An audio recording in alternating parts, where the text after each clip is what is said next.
Economic Cooperation Programme is bouncing back after the global health crisis, with Africa as a primary focus.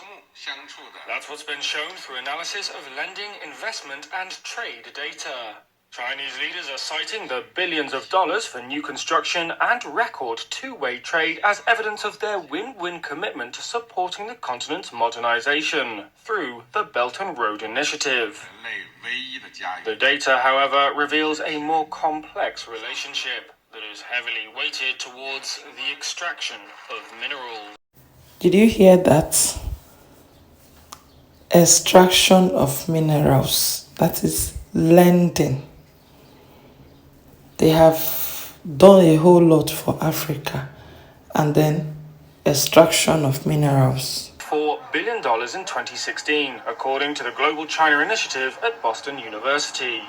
But Chinese sovereign lending is now at its lowest level in 2 decades. Two-way trade reached a record $282 billion last year, according to Chinese customs data. But the value of Africa's exports to China actually fell 7%, mainly due to a decline in oil prices. The trade deficit widened 46%. Last August, Chinese President Xi Jinping said Beijing would launch initiatives to support Africa's manufacturing and agricultural modernization. China has also pledged to increase agricultural imports from Africa. But the result of all this, potentially, is a more one-sided relationship than China says it wants. That is, one dominated by imports of Africa's raw materials. Some analysts argue there are echoes of colonial-era Europe's economic relations with the continent. China rejects such assertions. Its foreign ministry said Africa has the right, capacity and wisdom to develop its own external relations and choose its partners. And this is where I actually want to react on. And I would like you to drop your opinion in the comment section. Analysts say China economic relationship with African continent is not on a good intention. And so now, China is debunking, saying that Africa is wise and has enough capacity to choose their external partner.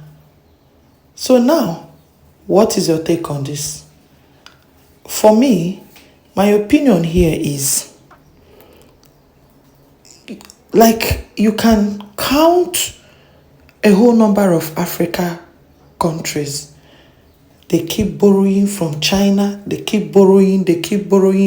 And I hope you know that as a debtor, you are a slave to your lender. It gets to a point, you borrow and borrow, you will not be able to pay back. What does that mean? You now become a slave to your lender. So what am I trying to say here? African leaders should trade with caution. Yes, in as much as they are partnering, they are this, they are that, yes, it doesn't mean any harm. I hope it's on a clear note. The partnership is on a clear note. This is my opinion. I hope it's on a clear note. Yes, because it gets to a point where you borrow and borrow and borrow. If you're not able to pay back, you become slave to your master. Yes, your lender becomes your master because you can no longer pay back.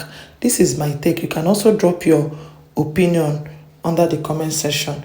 Thank you so very much for your time again. I don't take it for granted. Hope to see you in my next as I bring your way again more trending news. Bye.